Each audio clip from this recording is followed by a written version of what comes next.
Dia 310, Ezequiel capítulo 14, do versículo 12 ao capítulo 16, versículo 43. A palavra do Senhor veio a mim dizendo: Filho do homem, quando uma terra pecar contra mim, cometendo graves transgressões, estenderei a mão contra ela e cortarei o suprimento de pão. Enviarei contra ela a fome e eliminarei dela pessoas e animais. Mesmo que estivessem no meio dela estes 3 homens, Noé, Daniel e Jó, eles, pela sua justiça, salvariam apenas a sua própria vida, diz o Senhor Deus. Se eu fizer passar pela terra animais selvagens e eles a devastarem, assim que fique assolada, e ninguém possa passar por ela por causa das feras, tão certo como eu vivo, diz o Senhor Deus, mesmo que esses 3 homens estivessem no meio dela, não salvariam nem os seus filhos nem as suas filhas.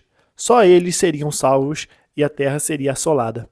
Ou se eu fizer vir a espada sobre essa terra e disser: Espada, passe pela terra, e eu eliminar dela pessoas e animais, tão certo como eu vivo, diz o Senhor Deus, mesmo que esses 3 homens estivessem no meio dela, não salvariam nem os seus filhos nem as suas filhas. Só eles seriam salvos. Ou se eu enviar a peste sobre essa terra e derramar o meu furor sobre ela com sangue, para eliminar dela pessoas e animais, tão certo como eu vivo, diz o Senhor Deus, mesmo que Noé, Daniel e Jó estivessem no meio dela, não salvariam nem o seu filho nem a sua filha, pela sua justiça, salvariam apenas a sua própria vida. Porque assim diz o Senhor Deus: quanto pior não será se eu enviar os meus 4 piores castigos, isto é, a espada, a fome, os animais selvagens e a peste contra Jerusalém, para eliminar dela pessoalmente os animais. Mas eis que alguns sobreviventes serão deixados nela, filhos e filhas que serão levados para fora. Eis que eles virão a vocês, e vocês verão a sua conduta e as suas ações, e ficarão consolados do mal que eu fiz vir sobre Jerusalém. Sim, de tudo o que fiz vir sobre ela. Eles o consolarão quando vocês virem a sua conduta e as suas ações. E vocês saberão que não foi sem motivo que fiz tudo o que fiz nela, diz o Senhor Deus. A palavra do Senhor veio a mim dizendo: Filho do homem, de todos os ramos das árvores da floresta, o que acontece com a lenha da videira? Será que essa madeira pode ser empregada para fazer alguma obra? Será que é possível tirar dela uma estaca para pendurar objetos? Eis que é jogada no fogo para ser queimada. Se o fogo queima as 2 extremidades e no meio fica também carbonizado, será que serve para alguma obra? Ora, se já não servia para nada quando estava inteira, muito menos servirá para fazer alguma coisa depois que o fogo a queimou ou estiver carbonizada. Portanto, assim diz o Senhor Deus: como a lenha da videira entre as árvores da floresta, que entreguei ao fogo para ser queimada, assim entregarei os moradores de Jerusalém. Voltarei o rosto contra eles, mesmo que saiam do fogo, o fogo os consumirá. E vocês saberão que eu sou o Senhor, quando tiver voltado o rosto contra eles. Tornarei a terra em desolação, porque cometeram graves transgressões, diz o Senhor Deus. A palavra do Senhor veio a mim dizendo: Filho do homem, mostre a Jerusalém as suas abominações e diga-lhe: assim diz o Senhor Deus a Jerusalém. Quanto à sua origem e o seu nascimento, você procede da terra dos cananeus. O seu pai era amorreu e a sua mãe era heteia. Quanto ao seu nascimento, no dia em que você nasceu, não lhe cortaram o cordão umbilical, nem a lavaram com água para que ficasse limpa, nem a esfregaram com sal, nem a enrolaram em panos.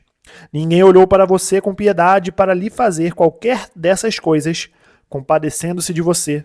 Pelo contrário, no dia em que nasceu, foi jogada em campo aberto, porque tiveram nojo de você. Quando passei por perto e vi que você se revolvia no seu sangue, eu lhe disse: ainda que você esteja coberta de sangue, fique viva. Sim, ainda que você esteja coberta de sangue, fique viva. Eu a fiz crescer como uma planta do campo. Você cresceu e desenvolveu e ficou muito bonita. Os seus seios tomaram forma. Os cabelos cresceram, mas você estava completamente nua. Quando passei de novo por perto e olhei para você, eis que você tinha chegado à idade do amor. Estendi sobre você as obras do meu manto e cobri a sua nudez. Fiz um juramento e entrei em aliança com você, diz o Senhor Deus. E você passou a ser minha. Então eu a lavei com água, limpei o sangue que a cobria e a ungi com óleo. Também a vesti com roupas bordadas e lhe dei sandálias feitas com couro da melhor qualidade. Eu a cingi de linho fino e a cobri de seda. Também a enfeitei com joias, braceletes nas mãos e um colar no pescoço. Coloquei um pendente em seu nariz, brincos nas orelhas e uma linda coroa na cabeça. Assim, você foi enfeitada com ouro e prata. As suas roupas eram de linho fino, de seda e de bordados. Você se alimentou da melhor farinha, de mel e azeite. Você era muito bonita e chegou a ser rainha. A sua fama correu entre as nações por causa da sua beleza, pois você era perfeita por causa do meu esplendor que eu tinha posto sobre você, diz o Senhor Deus. Mas você confiou em sua beleza e a sua fama fez com que você se prostituísse. E você se ofereceu a todos os que passavam para ser deles. Você pegou algumas de suas roupas e fez para si lugares altos enfeitados de diversas cores, nos quais você se prostituiu. Nunca antes havia acontecido algo assim e jamais voltará a acontecer.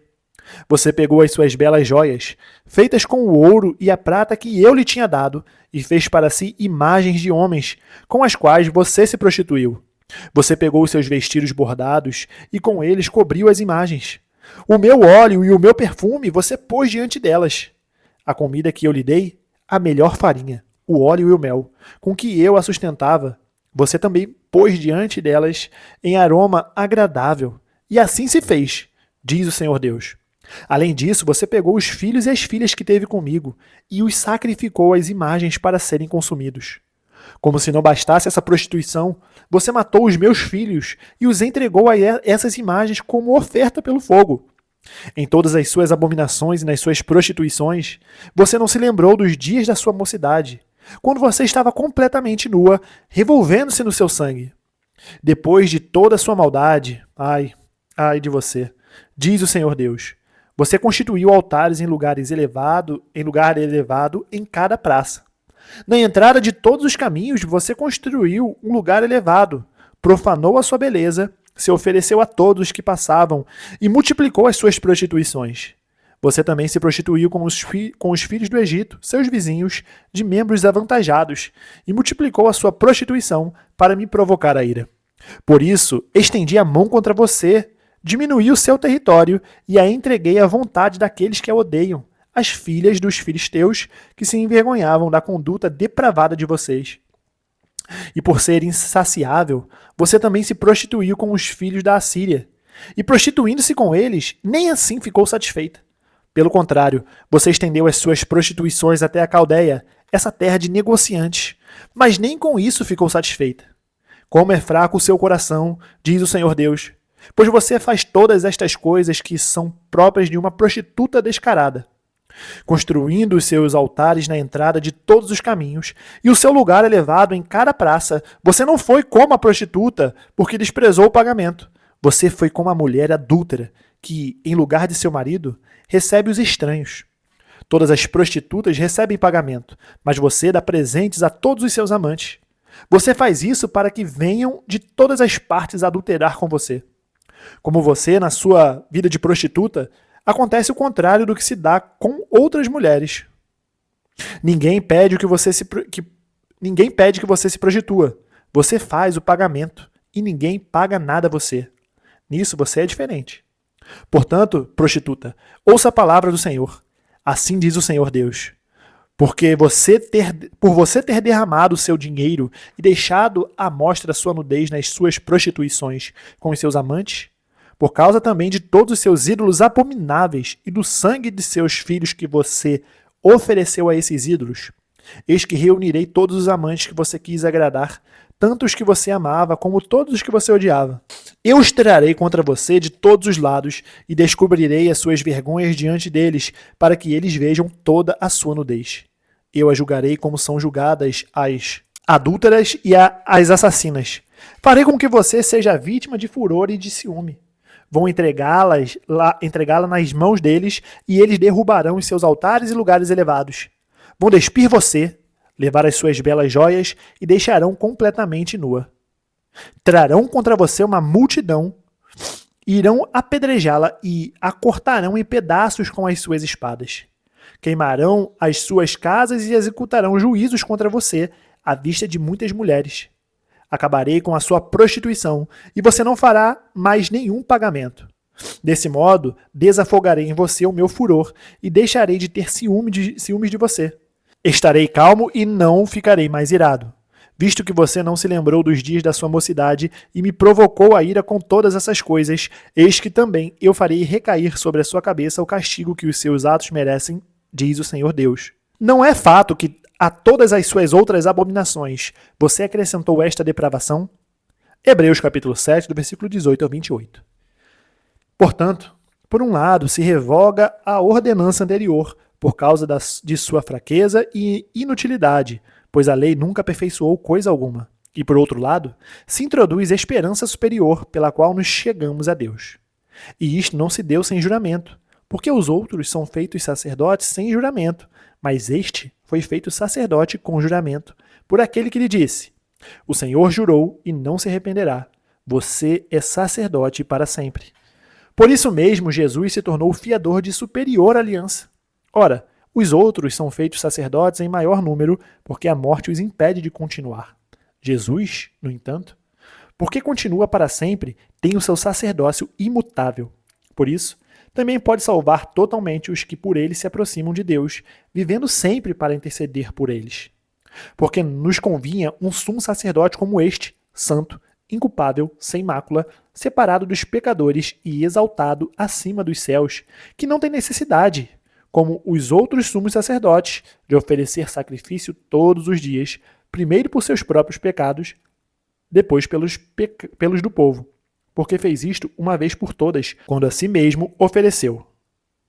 Porque a lei constitui homens sujeitos a fraquezas como sumos sacerdotes, mas a palavra do juramento, que foi posterior à lei, constituiu o Filho perfeito para sempre. Salmos capítulo 106, do versículo 1 ao 12. Aleluia! Deem graças ao Senhor, porque Ele é bom, porque a sua misericórdia dura para sempre. Quem saberá contar os poderosos feitos do Senhor, ou anunciar todo o seu louvor? Bem-aventurados os que guardam a retidão e os que praticam a justiça em todo o tempo. Lembra-te de mim, Senhor, segundo a tua bondade para com teu povo. Vista-me com a tua salvação, para que eu veja a posteridade dos teus escolhidos e me alegre com a alegria do teu povo, e me glorie com a tua herança. Pecamos como os nossos pais, cometemos iniquidade, procedemos mal. Nossos pais no Egito não entenderam as tuas maravilhas. Não se lembraram da multidão das tuas misericórdias e foram rebeldes junto ao Mar Vermelho. Mas Deus os salvou por amor do seu nome, para lhes revelar o seu poder. Repreendeu o Mar Vermelho e ele secou. Ele os fez passar pelos abismos como por um deserto. Salvou-os das mãos de quem os odiava e os resgatou do poder do inimigo. As águas cobriram os seus opressores. Nenhum deles escapou. Então creram nas suas palavras e lhe cantaram louvor. Provérbios capítulo 27, do versículo 4 ao 6. Cruel é o furor e impetuosa é a ira, mas quem pode resistir à inveja? Melhor é a repreensão franca do que o amor encoberto. Leais são as feridas feitas pelo que ama, porém os beijos de quem odeia são enganosos. Terminamos o dia 310, nós nos vemos amanhã no dia 311. Até mais.